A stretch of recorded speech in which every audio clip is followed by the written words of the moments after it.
Assalamualaikum warahmatullahi wabarakatuh.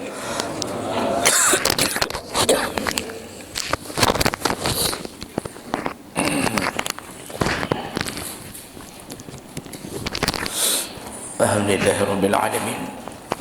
Wa bihi nasta'in ala umuri dunya waddin. Asyhadu an la ilaha illallah wahdahu la syarika lah. Wa asyhadu anna Muhammadan 'abduhu wa rasuluhul karim. Allahumma salli wa sallim ala nabiyyina wa sayyidina Muhammadin wa ala alihi wa ashabihi ajma'in. Amma ba'd.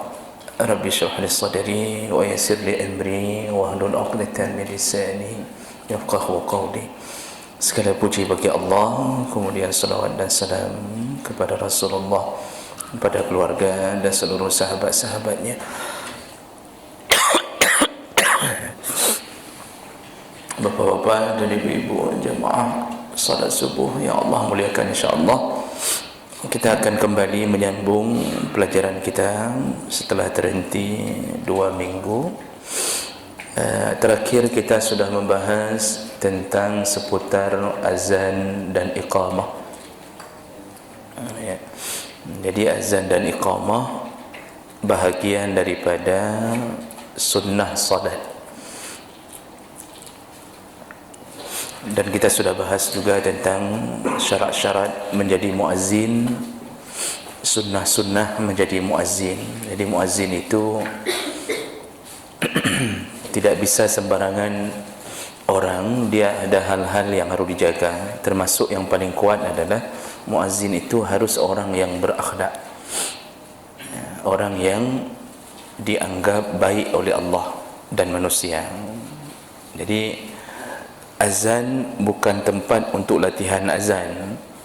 Kalau latihan azan, latihan dulu di rumah. Tapi kalau azan untuk memanggil orang salat, itu kriteria muazzin itu telah disebutkan. Baik, kita sambung pelajaran kita. Kita mulai masuk ke dalam syurutus salat, syarat-syarat salat.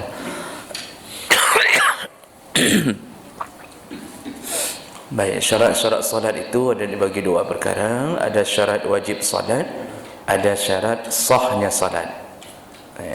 Ada syarat wajib salat, ada syarat sahnya salat.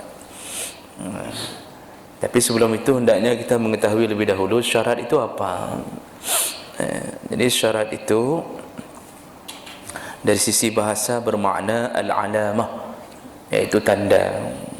Syarat itu artinya tanda.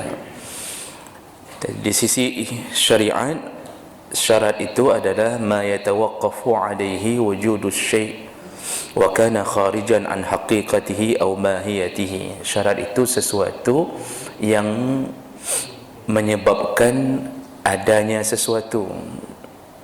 Artinya kalau tidak ada syarat, maka tidak adanya sesuatu. Dan itu berada di luar sesuatu tersebut. Jadi eksternal, syarat itu eksternal. Sedangkan rukun itu ma yatawaqqafu alaihi wujudus syai' wa kana juz'an zatiyan tatarakkabu minhu al-haqiqah aw al-mahiyah. Kalau rukun sesuatu yang menyebabkan munculnya perkara yang lain atau menyebabkan sahnya perkara yang lain, tetapi dia menjadi bahagian internal, menjadi bahagian dari dalam sesuatu. Makanya rukun salat itu semuanya ada di dalam proses menjalankan salat.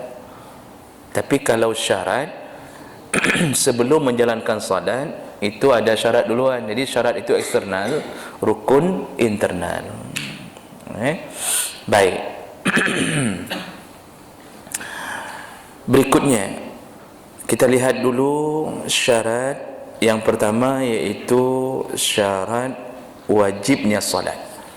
Nah, kapan seseorang disebut sudah wajib melakukan salat? Jadi syaratnya itu yang disepakati berpusar pada 3 perkara. Yang pertama yaitu al-Islam. Orang Islam wajib salat. Itu syarat pertama. Tapi harus mencakupi tiga-tiga syarat ini baru wajib salat. Jadi syarat pertamanya dulu orang Islam. Artinya semua yang Islam secara zahir sudah bersyahadat, baik zakarin atau unsa, baik itu golongan laki-laki atau perempuan, maka sudah terkena wajib salat. Nanti kita lihat syarat yang lain. Fala tajibu ala kafir 'inda al-jumhur, tidak wajib salat kepada orang kafir selama dia belum masuk Islam secara zahir. Li'adami sihatiha, kadang orang kafir walaupun salat tidak sah, tidak sah salatnya. Walaupun begitu, orang kafir mendapatkan dosa di akhirat karena ada kemampuan untuk menyeleksi tentang kebenaran. Jadi orang kafir itu enggak wajib salat. Tetapi walaupun enggak wajib salat, di akhirat dia mendapatkan dosa daripada meninggalkan salat. Padahal dia enggak wajib salat. Seharusnya kan logika berfikirnya enggak wajib salat, ya enggak ada dosa. Tapi dia tetap dapat dosa. Kenapa? Karena dia telah meninggalkan kebenaran yang bernama Islam, yang menyebabkan wajibnya salat. Jadi dia dapatkan iqab, dia dapatkan dosa kerana meninggalkan kebenaran tersebut. Karena orang kafir termasuk hamba Allah yang terkena dakwah. Yang bebas daripada urusan di akhirat itu hanya orang-orang yang sama sekali tidak sampai dakwah, tidak pernah dengar nama Muhammad, tidak tahu adanya Islam, tidak pernah sampai dakwah ke mereka. Allah Subhanahu wa taala menyebutkan, wa ma kunna mu'azzibin hatta nab'atha rasulan, kami tidak akan mengazab satu kaum sampai kami mengutus rasul kepada mereka. Jadi seandainya di satu tempat tidak tahu sama sekali bahawa telah berubah di dunia luar, telah berubah, mereka tidak tahu sama sekali ada agama, tidak tahu sama sekali ada Islam, ada Muhammad, tidak tahu sama sekali. Nah, mereka ini tidak akan diazab oleh Allah. Jadi dianggap orang-orang yang memang tidak sampai dakwah. Di akhirat urusan Allah bersama mereka. Bisa jadi Allah maafkan mereka. Tapi bagi mereka yang sudah sampai dakwah, arti sampai dakwah tidak mesti sampai Nabi, tapi mengetahui adanya Islam, menolak Islam, maka di saat itu mereka tetap mendapatkan azab dari Allah karena menolak kebenaran yang datang dari Allah Subhanahu wa taala. Nah, orang kafir ini kalau seandainya mereka masuk Islam, la qada bil ittifaq 'ala al-kafir iza aslama. Kalau mereka sudah masuk Islam, apakah selama mereka berada dalam kekafiran, mereka apakah wajib mengqada salat mereka? Contohnya misal nanti mereka sudah baligh dari umur 15 tahun, baru masuk Islam umur 60 tahun, berarti sekitar 45 tahun mereka tidak salat. Ketika masuk Islam, apakah wajib mengqada salat yang seharusnya dilakukan oleh mereka di waktu masa baligh? Ternyata jawaban para ulama, la qada, tidak ada qada. Allah Subhanahu wa taala menyebutkan, qul lil ladzina kafaru iyantahu yughfar lahum ma qad salaf. Muhammad, kasih tahu orang-orang kafir, kalau mereka berhenti dari kekafiran mereka, maka Allah ampunkan semua dosa-dosa mereka. Jadi orang kafir ini umur berapapun masuk Islam tidak ada qada, tidak ada kewajiban mengqada salat. Berbeda dengan orang murtad. Orang murtad duluan kenal Islam, lalu kemudian baru kafir, lalu balik lagi ke Islam. Ketika mereka balik ke Islam, dalam pandangan mazhab Syafi'i wajib qada salat yang mereka tinggalkan selama mereka murtad. Nah, tapi kalau kafirnya kafir sejati, memang dari lahir kafir, itu ketika masuk Islam berapapun umur mereka tidak ada kewajiban bagi mereka untuk mengganti salat yang telah tertinggal atau selama mereka tidak melakukannya. ya. Jadi jangankan salat, bahkan semua dosa Allah hilangkan, lalu kebaikan mereka Allah rapel. Dalam hadis Nabi, ini mulianya Allah. Mereka pernah sedekah mereka pernah menolong orang. Itu semua kebaikan orang kafir Allah rapel, Allah tak catat di dalam catatan baru. Yang Allah hilangkan semua dosa. Ini bukti Rahman dan Rahim Allah. Kalau dengan orang kafir saja Allah memperlakukan begitu, jadi bayangkan orang kafir sejahat-jahatnya kafir, semua dosanya dihapuskan ketika bersyahadat, tapi semua kebaikan secara normal, kebaikan yang sah, yang dianggap sah dalam Islam, sedekah, tolong orang, semua kebaikan mereka ternyata dirapel oleh Allah, tetap dicatat kebaikan itu. Dan ini berdasarkan pertanyaan sahabat kepada Nabi SAW. Kalau dengan orang kafir Allah memperlakukan seperti itu, bagaimana dengan orang kita yang lahir dalam keadaan Islam? Jadi bayangkan bahawa Allah itu sifat Rahman dan Rahimnya mengalahkan sifat kemarahannya. Jadi ini yang perlu kita fikirkan, Bapak Ibu maka Allah. Sayang sekali orang yang hari ini kadang-kadang terlalu bersuuzan kepada Allah, seakan-akan Allah itu maha murka, maha pemarah, maha kejam, padahal yang diutamakan dari sisi Allah adalah Ar-Rahman Ar-Rahim.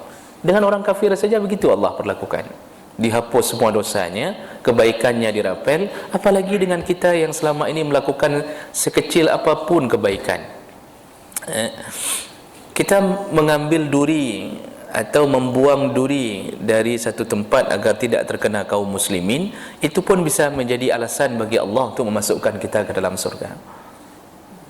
Karena itu bahagian daripada cabang iman. Baik, jadi orang kafir itu baru tidak dianggap apapun kalau mati dalam kekafiran, itu baru tidak dianggap apapun.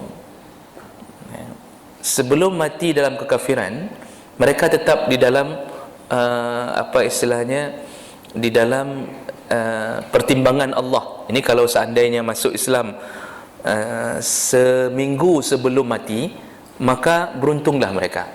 Tapi kalau mati mereka dalam kekafiran, di saat itulah Allah Subhanahu wa taala menyebutkan waqaddimna ila ma amilu min amalin faj'alnahu haba'an mansura. Semua yang mereka lakukan, apapun yang mereka lakukan sebelum mereka mati, faj'alnahu haba'an mansura, maka kami akan membuat amal-amal mereka menjadi debu yang berterbangan. Jadi dalam surah Al-Furqan ayat 2 ayat 23. Jadi kalau mati dalam kekafiran, barulah sia-sia amal mereka, tidak tercatat sedikit pun amal mereka. Jadi inilah syarat sah, syarat wajib salat pertama, harus orang Islam. Nah kemudian syarat yang kedua yaitu al-bulugh, baligh. La tajibu salat ala as-sabi, tidak wajib salat kepada yang belum baligh. As-sabi, umur belum baligh, ya. Rasulullah sallallahu alaihi wasallam berkata, rufi'al qalam an salasah, pulpen diangkat, pena diangkat dari 3 orang. Maksud pena diangkat, al-qalam, iaitu tidak dicatat. Jadi enggak ada catatan apa-apa bagi mereka. Siapakah mereka 3 orang ini? Yang pertama, anil majnun al-maghlub ala aqlihi hatta yabra, dari orang gila sampai dia sembuh dari gilanya. Jadi orang gila melakukan apapun tidak ada dosa. Orang gila melakukan apapun, perlakuannya setelah gila tidak ada dosa, kalau memang gilanya gila yang muncul karena Allah Subhanahu wa taala. Artinya semua gila muncul karena Allah, tapi gilanya gila semula jadi, maka apapun yang dia lakukan tidak ada dosa. Tapi kalau dia gila karena menggilakan diri, narkoba, mabuk, narkoba, dia menggilakan diri, maka proses menuju gila tersebut dosa, kerana dia telah menghancurkan dirinya sendiri. Tapi apa yang dia lakukan setelah dia gila tetap tidak berdosa, kerana dia melakukannya tanpa akal sehat. Maka waktu dia menghancurkan mobil di Pusong, itu berapa mobil yang jadi korban, itu dia melakukannya dalam keadaan tidak berakal, tidak ada dosa, tidak wajib ganti, tidak ada dosanya. Tapi yang dosa proses menuju ke gila. Narkoba itu, proses menuju ke gila itu dia berdosa. Berbeza dengan orang yang gila dari kecil, dari Ubud ke Punggol, itu proses menuju gila tidak ada dosa. Kemudian apa yang dia lakukan tidak ada dosa. Jadi Bapak Ibu maka Allah Subhanahu Wa Taala, Allah menyuruh malaikat angkat pena, jangan tulis apapun yang dilakukan oleh orang gila. Jadi semarah-marahnya kita kepada orang gila, tapi dia tidak mendapatkan efek apapun dari kegilaannya. Cuma kita tidak mungkin membiarkan orang gila melakukan suka-sukanya. Maka wali-wali dari orang gila itu bertanggungjawab. Artinya bukan bermakna kapungo jihan apa, enggak ada masalah, hancurkan, terus bakar terus rumah orang, enggak ada masalah. Kamu tidak ada juhana, enggak begitu. Tidak juga diizinkan membiarkan kerusakan terjadi. Cuma apa yang dia lakukan setelah kegilaannya itu tidak menyebabkan dosa bagi dia. Begitu kata kuncinya menghadapi orang gila. Jadi kita yang sudah korban, dibunuh, mobil kita dihancurkan, rumah dibakar, itu semua bahagian daripada ketentuan Allah melalui tangan orang gila. Maka kita dapat pahala. Pahala dapat bukan dari orang gila tersebut, tapi dapat dari Allah atas kesabaran menghadapi perlakuan orang gila. Baik, berikutnya yang kedua, anin naim hatta yastayqid, orang tidur sampai dia terbangun. Jadi orang tidur itu enggak ada dosa. Orang sedang tidur berzina, tidak ada dosanya. Dia mimpi berzina, rupanya betul-betul berzina. Yang dizinai pun mimpi juga, jadi cocok berdua, menumpah mandua, sama-sama berzina misal. Apakah ada dosanya ketika bangun tiba-tiba dalam keadaan sudah berzina? Tidak ada dosa. Orang tidur membunuh orang, tidak ada dosa. Tidak ada dosa. Tidak ada hukuman, tidak ada dosa bagi dia. Karena semua yang dia lakukanlah di luar akal sehatnya. Karena mahkota kita mendapatkan beban dan hukum adalah akal. Nah, jadi orang tidur itu orang yang bebas dari dosa. Nah, karena kita posisi tidur dalam keadaan selemah-lemahnya manusia, apapun dibuat bisa. Orang tidur itu selemah-lemahnya keadaan. Samson Betawi saja kalahnya waktu tidur. Bagi bapa yang hidup tahun sekitaran 70-an, 80-an, itu Samson Betawi itu kalahnya waktu tidur. Dan itu menunjukkan bahawa kita ini tidak ada kekuatan sama sekali di waktu tidur. Makanya Nabi mengajarkan waktu tidur itu serahkan kekuatan itu pada Allah, serahkan penjagaan itu pada Allah. Caranya bagaimana? Berzikirlah sesuai dengan zikir yang diajarkan oleh Nabi. Makanya sebelum tidur itu suruh jaga diri dengan cara berzikir. Disuruh baca qul a'udzu birabbil falaq, qul huwallahu ahad, qul a'udzu birabbil falaq, qul a'udzu birabbin nas. Hembuskan di tangan, rapatkan tangan, hembuskan di tangan, lalu sapu dari ujung kepala ke arah depan sejauh tangan menjangkau. Jadi bahasa Nabi dalam hadis itu ke arah depan, disuruh jangkau sejauh mungkin sampai ke arah kaki. Sedangkan arah belakang itu tidak dalam suruhan hadis. Jadi kita tidak perlu sibuk sampai gosok-gosok ke belakang punggung, kita panggil isteri, kagusok, kagusuk baju tek likah nantruk.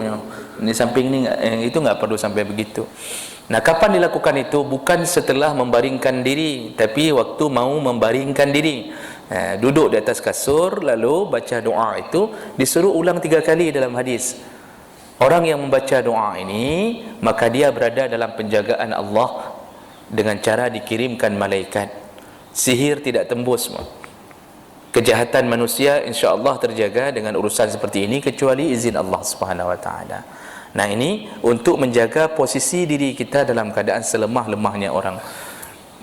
Dan orang yang ketiga yang bebas daripada catatan Allah, wa anis sabi hatta yahtalim, dari posisi seorang anak-anak sampai dia bermimpi. Ihtalama yahtalimu, mimpi basah. Jadi ini bahasa Arab itu perlu diperjelas. Kalau ditulis yahtalim berarti itu maksudnya mimpi basah, tapi kalau ditulis yahlum itu mimpi kering. Makanya dalam nadam, setelah di dayah-dayah, dalam nadam itu syair yang dibacakan itu berbunyi, Nabi lam yahtalim qattu taha mutlaqan abada, bukan lam yahlum. Nabi yang enggak pernah mimpi basah, tapi mimpi kering Nabi pernah, berulang-ulang malah. Bahkan salah satu metode datangnya wahyu kepada Nabi melalui mimpi. Jadi Nabi itu yang enggak pernah terjadi pada dirinya apa? Mimpi basah. Tahu maksud mimpi basah lah, mimpi yang konteksnya negatif. Konteksnya ada mengeluarkan sesuatu. Itu Nabi tidak pernah terjadi pada dirinya. Jadi anak-anak bebas dari hukum, tidak ada kewajiban untuk solat sampai yahtalim, sampai mimpi basah. Umur mimpi basah itu pada laki-laki kebiasaan terjadi antara 12, 13, 14 sampai 15 tahun. Itu kebiasaan terjadi. Makanya Bapak Ibu juga anak-anak dilihat kalau sudah mulai kelas 6 SD itu sudah boleh diajarkan menghadapi mimpi basah. Nak, kalau nanti ada sesuatu mimpi, biasanya kelas 1 SMP itu anak-anak masuk pesantren, itu harus bisa dibahasakan. Nanti kalau mimpi basah berarti kamu sudah wajib solat. Nah, itu sudah boleh dibahasakan. Kamu sudah wajib mandi junub, itu sudah boleh diajarkan. Karena kami dulu waktu belajar kecil-kecil, belajar kitab, bertemu dengan mimpi junub, mandi junub. Kami tanya ke guru apa itu mandi junub, karena ingin menjaga supaya anak-anak tidak tahu apa itu mandi junub. Jawaban guru kami, nyan mano rumpungo, kata dia. Itu mandi orang gila, mandi junub itu. Jadi baru terbongkar rahasianya ketika kami masuk pesantren. Jadi terbayangkan dari SD itu mandi orang gila adalah mandi junub. Sama seperti kita menjaga rahasia dari mana datangnya anak. Jadi dari dulu kita dari pesawat, dari helikopter bawa bayi dari jendela, masukkan bayi, kemudian helikopter berangkat kembali. Makanya anak-anak yang mendengarkan itu tidak sayang pada orang tuanya. Dia sayang sama helikopter. Tiap-tiap hari minta beli helikopter. Itu sebenarnya tidak perlu sampai begitu. Harus menceritakan ke anak dari mana munculnya adik, biar dia sayang sama ibunya. Perjuangan seorang ibu, perjuangan seorang ayah membeli pampers untuk adiknya. Nah, ini harus diceritakan. Makanya kalau ceritanya penuh dengan penipuan, anak-anak tertipu, akibatnya tidak ada kasih sayang kepada orang tuanya. Dia pikir enggak ada perjuangan, pikir ibunya enggak ada nunggu-nunggu di bawah jendela apa jantruk helikopter. Itu tidak ada perjuangannya. Nah, makanya Bapak Ibu melaka Allah, anak-anak tidak ada kewajiban untuk solat, tidak berdosa selama belum baligh. Cuma dicatat walakin yu'mar as-saghir zakaran aw unsa bis-salat. Tetapi ada kewajiban bagi wali untuk menyuruh anak-anak yang masih kecil untuk solat, baik laki-laki maupun perempuan, ta'widan lahu, agar menjadi sebuah kebiasaan di waktu dia sudah sampai balighnya. Wa iza balagha sab'a sinin ay sara mumayyizan, dan itu dimulai daripada umur 7 tahun ketika dia mendekati umur mumayyiz. Kalau seandainya dia tidak mau untuk solat di umur 7 tahun, itu disuruh bersabar kepada wali untuk mendidik anak ini. Sampai kapan? Sampai umur 10 tahun. Kalau 10 tahun tetap juga tidak mau, disitulah Rasulullah mengizinkan untuk memukulnya. Jadi salat ini walaupun tidak wajib, tetapi wajib bagi wali untuk mengajarkan anak salat dari umur 7 tahun. Kesalahan paling banyak orang tua hari ini tidak mengajarkan anak salat dari umur 7 tahun. Selalu bahasanya mentang ubud. Jadi kalau ada yang menyuruh salat subuh, misalnya isteri suruh salat subuh, ayah yang mengatakan ke si isteri, "Anak payah berat tat kayu, tak usah terlalu dipaksa, dia masih kecil itu masih ngences. Mana anak, ngapain dipaksa kali, nanti kalau sudah balik kita paksa." Disitulah kesalahan terbesar yang dilakukan oleh orang tua. Padahal Nabi menyuruh mendidik anak salat dari umur 7 tahun sampai 10 tahun. Itu 3 tahun itu batasan kita berjuang mendidik anak, melengketkan salat pada diri seorang anak. Karena nanti balik itu di atas 10 tahun. Jadi maksudnya begitu balik salat sudah lengket. Nah, silakan survei Bapak Ibu melaka Allah, ada anak-anak hari ini yang sudah balik salatnya bolong-bolong. Kenapa begitu? Karena tidak mengikuti konsep Nabi. Jadi tidak diajarkan salat dari umur 7 sampai 10. Jadi diajarkan salatnya mulai balik. Sudah balik baru salat, nak salat. Tidak berdiri, tidak lengket salat itu. Maka bolong-bolong, ada yang salat zuhur, tidak salat asar. Ada yang tidak sanggup berjamaah dari kecil. Kenapa? Karena tidak pernah diajarkan untuk berjamaah. Jadi konsep pendidikan itu dimulai dari umur 7 tahun untuk melakukan salat, dan ini berdasarkan hadis Nabi sallallahu alaihi wasallam, "Murru auladakum bis salat wa hum abna sab'a sinin." Suruhlah anakmu salat sedangkan dia berumur 7 tahun. "Wadribuhum 'alaiha wa hum abna 10 sinin." Pukullah mereka kalau mereka sudah berumur 10 tahun tapi belum mau salat. Wa farriqu bainahum fil madaji', dan pisahkan ranjang mereka kalau mereka sudah berumur 10 tahun. Jadi 10 tahun suruh pukul. Nah, pukul ini pukul yang tidak menyebabkan cacat. Jadi baiknya hambu baby naik. Jadi umur 10 tahun itu kelas 4 SD, kelas 5 SD. Begitu tidak mau solat kita tumbuk, kita tampar, Pak. Ini bukan begitu pukulnya. Pukulnya pukul yang tidak menyebabkan cacat. Luka-luka sedikit tidak mengapa, tapi tidak menimbulkan cacat. Jadi pukulnya di bahagian-bahagian yang dia tidak bawa. Jangan pukul di wajah, pukul di betis, cubit di pinggang, ikat di pohon, ambil madu, taruh madu, lalu sebarkan semut. Lalu mudah-mudahan kenyanglah, Pak. Taruh balsam di tetehnya, yang tidak menyebabkan dia cacat. Buat dia tetap masih bisa berjalan. Kira-kira begitu. Atau rendam di kolam 5 jam, suruh berdiri di bawah matahari. Mudah-mudahan kenyanglah. Itu kalau dia tidak mau solat umur 10 tahun. Dan itu sudah mulai main keras kalau sudah 10 tahun. Cuma kenapa 10 tahun belum mau solat? Kemungkinan kita sendiri yang salah. Kita tidak memperhatikan dia dari umur 7 tahun. Nah, 7 sampai 10 tahun itu yang paling capek, bukan dia, Pak. Tapi kita walinya. Kita yang sibuk. Kita yang sibuk panggil dia. Duhur belum pulang, asar belum pulang, dia sudah main bola, entah kemana pergi. Kita keliling sana, keliling sini, cari dia. Memang kita yang disuruh. Jadi Nabi suruhnya bukan ke anak itu, memang suruh kepada wali. Cuma watawasau bil haq watawasau bis sab. Kalau engkau telah menyuruh kepada kebenaran, maka bersabarlah di atas suruhanmu. Jadi enggak boleh kita langsung begitu dia tidak mau salat lagi langsung kita katakan, ini baru 3 minggu kita didik berhasil. Tiba-tiba seminggu udah malas. Malam main game, subuh enggak mau bangun. Lalu kita mulai bilang sama anak, "Okey, kalau begitu kamu masuk surga, kamu masuk neraka, bapak sama mama mau masuk surga. Mulai hari ini bapak enggak suruh-suruh lagi, terserah kamu, galak-galakkah udip." Itu umur masih kelas 4 SD, kita sudah ngamuk kayak ngamuk sama orang umur 17 tahun. Ini bangai namanya. Jadi tetap anak itu harus sabar kita hadapi sampai lengket solat di umur 10 tahun. Insya-Allah kalau sudah lengket, maka begitu balik kita enggak perlu ajarkan lagi nak saatnya solat, enggak perlu. Karena memang sudah ada solat pada dirinya. Nah, kenapa solat paling kuat disuruh pada anak-anak? Karena solatlah pencegah kemungkaran. Jadi dari semua amal, salat yang bisa memagari kemungkaran, Pak. InsyaAllah anak kita tidak akan terkena narkoba, tidak akan terkena pacaran, tidak akan melakukan game online judi, tidak akan beli chip, tidak akan melawan orang tua kalau seandainya solat telah nempel dari umur 7 tahun. Itu kunci. Maka kita capek 3 tahun, tapi manfaatnya bertahun-tahun.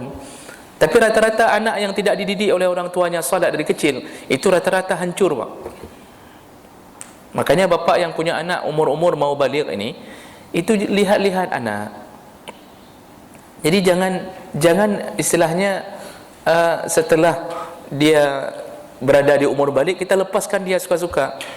Karena saya lihat, Pak, anak kita pada dasarnya baik, tapi hati-hati, dia mulai memilih kawan-kawan yang tidak baik.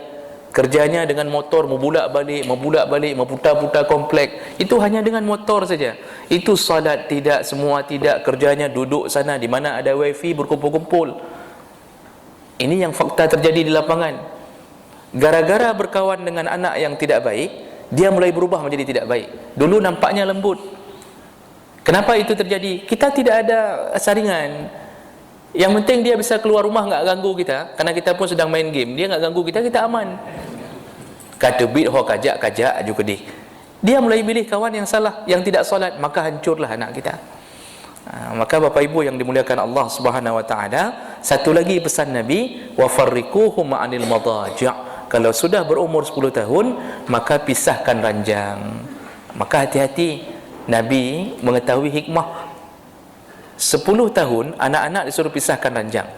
Kalau dia selama ini tidur dengan ayah dan ibunya, maka jangan lagi tidur dengan ayah dan ibu kalau sudah 10 tahun. Disuruh pisahkan ke kamar sendiri. Kalau dia hidup bersama kakaknya, kalau dia sudah berumur 10 tahun selama ini tidur dengan kakak, maka 10 tahun disuruh pisahkan ranjang. Kenapa? 10 tahun ukuran anak-anak sudah mengetahui tentang syahwat, walaupun dia tidak melampiaskannya. Itu 10 tahun, Pak. Coba lihat anak SD, itu sudah mulai sayang-sayangan, itu di atas 10 tahun, Pak.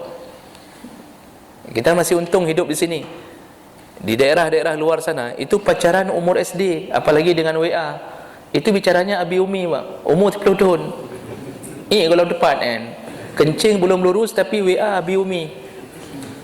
Dari umur berapa itu? Itu dari umur 10 tahun, Pak. Kenapa mereka mulai muncul itu? Itu umur orang sudah mulai kenal syahwat. Maka dilarang tidur bersama ayah ibu agar dia tidak melihat pemandangan-pemandangan yang terbuka aurat. Dilarang tidur bersama kakak agar dia tidak lagi melihat aurat kakaknya. Memang dia tidak lampiaskan ke ibu dan kakaknya, tapi dia lampiaskan ke abi umi tadi di sana. Makanya ini nasihat Nabi, sediakan kamar khusus kalau anak laki-laki sudah berumur 10 tahun. Jangan tapat li 3 kalau rindu boleh. Kalau rindu sekali-sekali pulang dari pesantren, sekali-sekali boleh. Tapi pakailah pakaian lengkap. Hati-hati bahawa syahwat itu bermain di dalam pikiran. Ya. Dan yang terakhir, jadi syarat wajib solat itu pusarannya ada pada 3, Islam, baligh, dan yang terakhir yaitu al-aqlu, berakal. Maksudnya fala tajibus salat 'alal majnun wal ma'tuf wa nahwihima kal mughma alaih. Tidak wajib salat bagi mereka yang kehilangan akal, baik gila maupun mughma alaih ataupun pingsan. Tidak wajib salat. Nah, cuma kalau seandainya seseorang gila, maka kalau gilanya yang disebutkan tadi gila dalam keadaan menggilakan diri, maka ketika dia sudah sadar wajib qadha, ya, wajib qadha, ya, di sisi mazhab Hambali, dan sunnah qadha di sisi mazhab Syafi'i. Jadi kalau ada orang gila narkoba 3 tahun dalam masa pemulihan, dia tidak solat selama gila narkoba, begitu sembuh maka tetap dianjurkan untuk mengqadha salatnya, tapi dia dalam keadaan berdosa. Nah, jadi begitu juga dengan orang yang sakran, orang mabuk. Orang mabuk itu begitu selesai mabuknya, wajibul qadha 'ala sakran. Wajib orang mabuk kalau sudah selesai dari mabuknya, yaitu mengqadha salatnya. Kemudian bagi orang yang pingsan juga bisa terbebas solat. Tapi kalau dia sadar masih di dalam waktu, maka tidak disuruh qadha, tapi disuruh solat langsung dalam waktu. Tapi kalau dia sadar setelah keluar waktu, maka solat selama pingsan itu wajib segera diqadha. Jadi hilang akal itu tidak hanya gila, bisa mabuk, bisa pingsan, bisa tertidur. Itu hilang akal. Nah, kalau seandainya tertidur ya, seandainya tertidur, maka wajib qadha ketika dia bangun segera. Ya, segera. Kita terbangun salat subuh pukul 7:30. Sudah lewat waktu subuh. Itu tidak boleh dulu didahului dengan makan, minum, makan pagi dulu, beli lontong, kemudian pulang beli lontong, baru qadha salat. Tidak. Segera. Ya. Dan ini yang disuruh oleh Nabi SAW. Rasulullah berkata, "Man nama an salatin aw nasiyaha falyusalliha idza zakaraha." Barang siapa yang tertidur lalu dia lupa salat atau tertinggal salat, maka segera salat ketika dia sudah terjaga atau ketika dia sudah ingat. Jadi begitu bangun 7:30, ada orang yang sampai hari ini berfikir sudah habis waktu subuh, kayak mana kita mau salat lagi? Bukan begitu. Begitu terbangun langsung wudu, langsung salat. Maka salatnya dalam posisi qadha. Jadi kita perlu tahu dulu, qadha itu salat yang dilakukan di luar waktu. Itu disebut qadha. Karena ada orang yang hari ini bimbang, mengatakan itu kan bukan qadha. Itu kan kita salat tetap dalam keadaan salat subuh adaan. Tidak. Yang disebut adaan salat di dalam waktunya. Yang disebut qadha salat di luar waktu walaupun dalam keadaan lupa. Tapi dia tidak berdosa karena dia tertidur. Yang tidurnya, yang membuat dia tertidur adalah Allah. Tapi berbeda ketika seseorang sengaja tidur untuk meninggalkan salat. Itu dosa. Qadha wajib, yang qadha tetap wajib, tapi berdosa. Dosa karena sengaja tidur dengan rencana meninggalkan salat. Siapa contohnya? Yang nonton bola sampai jam 4. Jadi nonton bola sampai jam 4, 4:30 tidur. Dia tahu jam 5 sudah azan. Ini sengaja tidur untuk meninggalkan solat dengan harapan dia berfikir begini, alah nanti jam 9 kita solat kan enggak ada masalah. Betul boleh qadha, tetapi dalam keadaan dia sengaja meninggalkan solat. Jangan dahsyat. Makanya orang-orang nonton bola yang terlambat sekali, itu dosa, Pak. Dosa itu. Tidak boleh membiasakan diri duduk-duduk sampai tengah malam, kemudian tahu keadaan diri bahwa dia meninggalkan salat. Nah, kalau tertidur dalam keadaan mengaji atau tertidur di waktu Jumaat, itu ukuran hilang akal disebutkan dalam mazhab Syafi'i, yaitu di saat dia tidak bisa lagi mengontrol tubuhnya, itu hilang akal. Jadi kita dengarkan khutbah Jumaat, bisa hilang wudu, hilang wudunya ketika tidak bisa mengontrol tubuh. Ciri-ciri tidak bisa mengontrol tubuh, tidur tidak dalam keadaan tetap, sudah mulai bergerak. Contoh bergeraknya adalah terjatuhnya kepala. Jadi sambil khutbah Jumaat tertidur, jatuh kepala, ini menunjukkan kita tidak bisa kontrol lagi. Di situ hilang wudu. Jadi jangan nekat untuk sambung salat Jumaat. Jangan terbit laju acak wudu. Ada orang yang saya lihat meremehkan ini, sudah tertidur berulang-ulang, sudah bergerak-gerak, kemudian ketika khatib sudah naik dia tidak wudu. Ketika khatib sudah selesai turun, dia tidak wudu lagi, padahal dia sudah kehilangan air wudu karena sudah dianggap hilang akal. Tapi kalau kita terduduk masih sayup-sayup mendengarkan khatib, kita terduduk di dinding, tapi khatib terus ceramah, kita sayup-sayup dengar, sekali-sekali terdengar Pancasila misal terdengar, karena khatibnya sedang bicara masalah kesaktian Pancasila misal, terdengar sekali-sekali, kemudian hilang lagi, kemudian terdengar lagi, tapi tertidur dalam keadaan tetap begini, masih bisa kontrol seluruh anggota tubuh, itu belum hilang wudunya, masih boleh melanjutkan dengan salat. Nah, itu kalau sudah tidak bisa kontrol diri, maka di saat itu hendaknya seseorang segera berwudu untuk melakukan salat. Nah, Imam Nawawi, ini terakhir sebelum kita bertanya jawab sedikit, Imam Nawawi menyebutkan dalam kitab Majmu', Kalau ada teman kita yang tidur atau keluarga kita tidur, itu disunnahkan untuk membangunkannya. Disunnahkan membangunkannya kalau sudah menghadapi waktu solat. Apalagi kalau sudah mau kehilangan waktu solat, itu bukan lagi sunnah tapi wajib. Jadi wajib bangunkan anak. Sudah hampir keluar waktu solat, enggak ada lagi itu proses kasih sayang itu. Wajib segera bangunkan anak. Nah, jadi orang-orang yang pernah tidur itu selalu dibangunkan oleh Nabi. Nabi selalu membangunkan sahabat yang tertidur kalau sudah masuk waktu solat. Ya, baik. Kira-kira begitu. Ya, insya-Allah kita sambung pembahasan kita di pertemuan yang akan datang tentang syarat-syarat sahnya solat. Jadi syarat sah solat itu bahkan lebih penting, Pak. Arti lebih penting, banyak hal perkara nanti. Kalau kita bersambungan dengan najis, ya, kemudian kita bawa najis, kita bawa anak-anak, itu semua nanti dibahas di pertemuan yang akan datang insya-Allah.